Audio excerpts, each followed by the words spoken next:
Hello gamers, today we have a good one for you. A good one for you. This kid is going to play a good tank and he will own these noobs. And he will only own them because he's using the special alpaca strat.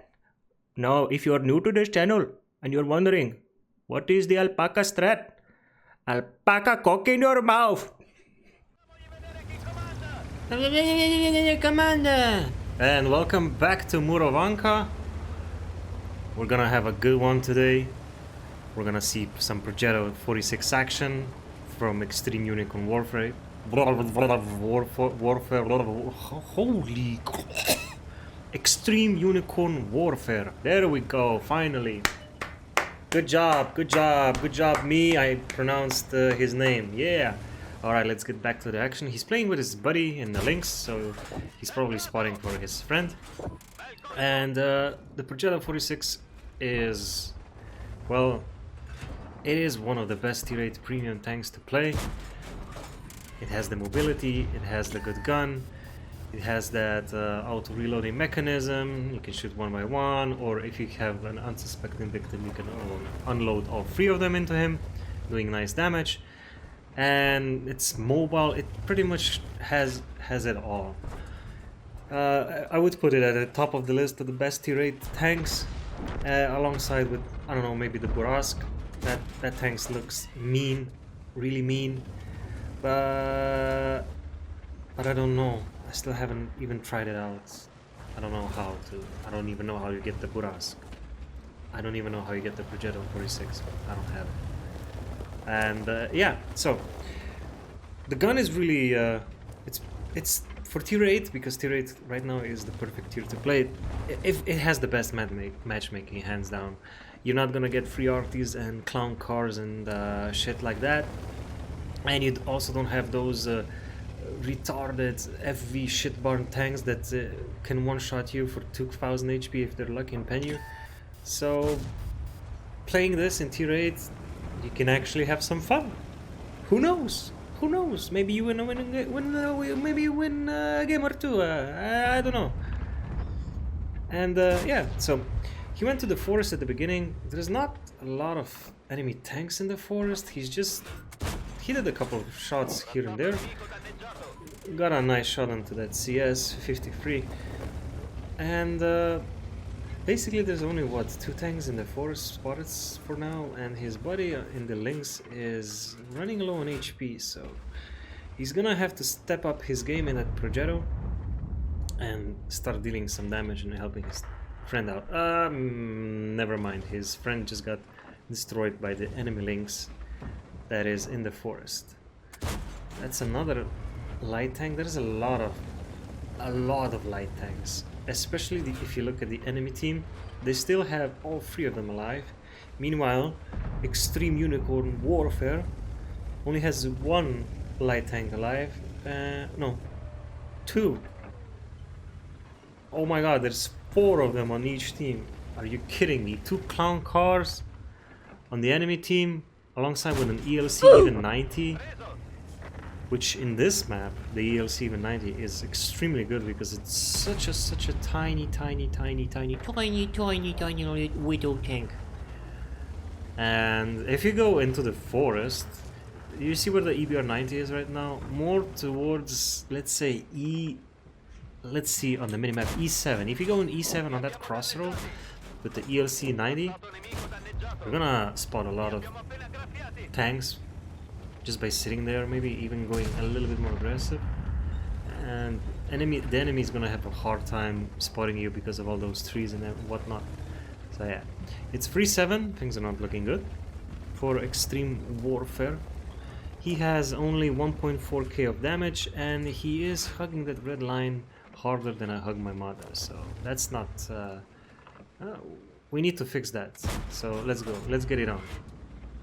Those tanks in the forest are still playing very carefully, even though they have a massive advantage right now, because it's, what, 3-7? They only lost a couple of tanks, a Patton and EBR and a Lynx, and they still have 2 scouts alive, the LT and the ELC even. Now the ELC even was last spotted on F1, so... and there he is! There's the little bugger. And I'm assuming they're gonna finish off his last scout, the EBR-90, and slowly progress towards the left side. So our friend over here needs to do some damage, and needs to do some damage fast. It's 4-8. That's the burst that was talking in the beginning to this tank. Now, when you get spotted, you will get penned. You cannot rely on armor in the Progetto. You will get penned in the turret, in the hull, in everywhere. So you gotta play it smart. And some will complain that he's sitting in the back, but sometimes, well, I know you witnessed this before, but you can win games because you conserve the HP. So he's gonna have the ability to trade with these tanks that are pushing the left side, and get wrecked. So he's gonna start moving out soon. He's still full HP. He has 1400 base experience, which means he has 1400 HP. So he will be able to deal with some. I mean, he's gonna be able to trade some shots, and that can allow him to actually win this game. Now he just needs to get into the fight. He was being rather passive. Now he gets spotted by somebody from the forest, and now the fun begins. It's 6-10. He has 2 artilleries alive. One is in the A1 corner, and I think they're gonna get overrun pretty soon. The other, the M53, is over on his side, and he can still help him a lot. Now you see, he had to go here and clear this area because he knew there was a Progetto 54 that spotted him, and because he has such high HP, he could easily take one and just finish him off. Now all he needs to do now, he has to, is get back. So he has 2 options: to go back where he came from, or through the middle.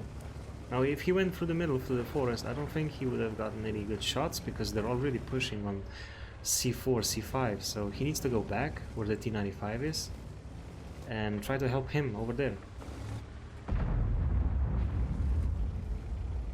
Now that was a good information. The GW Tiger, the one that died on A1, said that ELC even turned, and this arty finished him off. Now there we go. There's a Tortoise. That's 1 into him, 2. He needs to pen 1 more. Maybe in the cupola. That got buffed.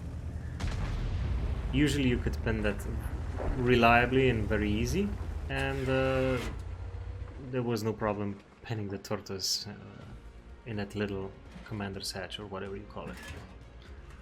Okay. So he has, what, 6 tanks on the enemy team, and only has 1 arty on his side. That was a nice shot in. Second. Third probably also penned. Now the ISU is going in hard. He is going to try and spot him. I don't know. Yeah, spotted him. Now they know exactly where they are. Both arties are already aiming over here. They're already aiming for this. There's the ISU. If the ISU pens him, he's in a lot of trouble. But he didn't. He went for the arty. Strange how he did not pen the ISU, because the ISU is basically paper, and you don't really need much to pen that tank. But you don't want to get hit by that. You do not want to get hit by the ISU. And he just missed, just like that, because he was bouncing forward, back, forward, back, forward, back. It was 1v5 in this moment, and now it's still 1v4.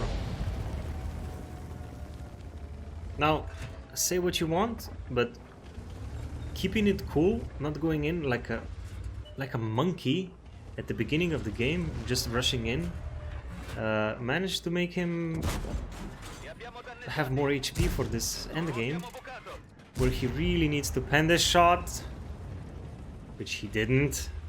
You really need to finish off the Tortoise. And there's still a T10 lurking around. Nobody knows where the T10 is. That's the 4th shot missed. Whew. That's gonna be hard because the arties are already pre-aimed here. I would take his artillery's, his friend's suggestion to heart, because they're already pre-aimed. As soon as if the T10 spots him, he's in a lot of trouble. But I guess it's just one of those games when they just go 1 by 1. You know what I mean? Look at the enemy artillery now. They have 5 wrecks combined.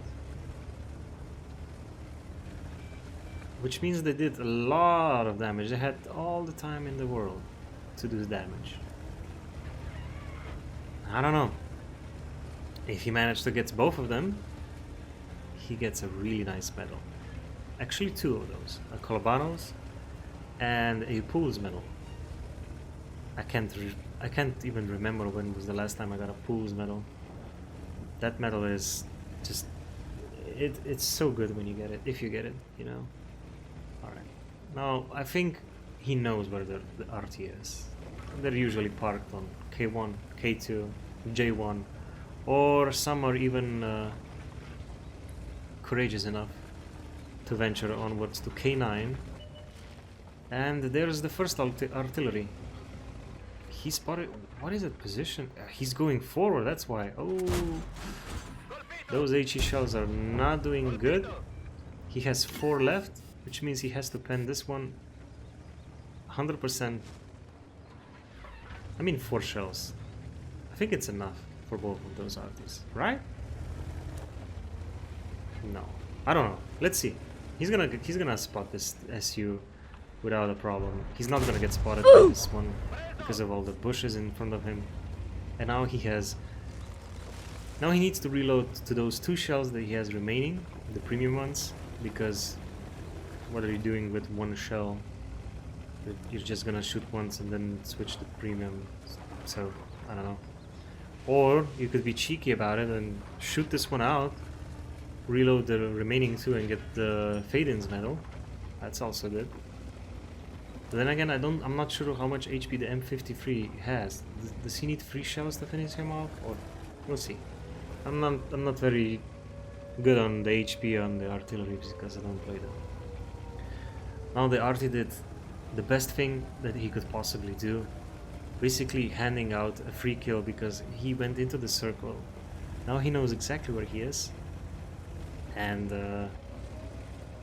he's just gonna get him. He's gonna get him. That's gonna be easy. He's gonna outspot him using this bush. Let's see, 3, 2, 1. There we go. Nailed it. Oh, he's gonna pen him. First one in. Alright. An average roll, and that's it. And that's what I wanted to see. That's how you get a Fade-Ins medal. He's just gonna reload his last shell. A premium one. Guaranteed pen. And that's it. I mean, he could even ram him. There we go. Oh. I think he was happy about this one, right? Now let's check the post-game stats. Alright. Kolobanov Fade-Ins for emptying his last shell, shooting in the ground. A Pascucci for killing 2 arties. Pools, nice one. Nichols for killing 4 enemy tanks or tank destroyers with a medium, and they have to be 1 tier higher. A high caliber and a top gun, Jesus. 5.7k damage with 10 frags, and over that 1800 base experience, nice. And even netted a nice profit, 109, even though he wasted all of his shells, including the premium ones, and he had spaghetti and meatballs. I don't know what the premium food is. Cannolis, gabagool, over here. I don't know, I'm walking here. So yeah, basically, he kept his head cool. You might say he was just camping in the back, yeah, arguably, yeah, but that's how you win games in World of Tanks. No matter how you want to cry about it, not every game is an aggressive one. Not every game is a YOLO win, a high risk, high reward. And sometimes you guys just gotta play it a little bit passive when you see that there's no chance, like he did with the Forest. If he went in, he would get pushed by all of those light tanks and artillery. If he went to the right side where the heavy started, he would get penned by RT easily because there's no place to hide over there, and probably get shot by those nasty tank destroyers. Middle is not an option because, as you saw, 4 scout tanks. So it's easy to be a armchair armchair general in a game like this, because let's face it, what would you do if you saw 4 light tanks on the enemy team and 2 artilleries? Would you rush into and be a warrior, or would you play it cool like that and just provide some sniping fire from the back and just being, I don't know, extra cautious, whatever you want to call it? I don't know. I would really like to see hear from you what you saw, what you think about this replay. Was it a camp fest and he won because the enemies were, well, basically dumb as nails and went in one by one, or did he play it okay because he didn't YOLO in like a monkey and died for free? So please let me know, and I'll see you in the next one. Also, if you do not subscribe, your mom gay.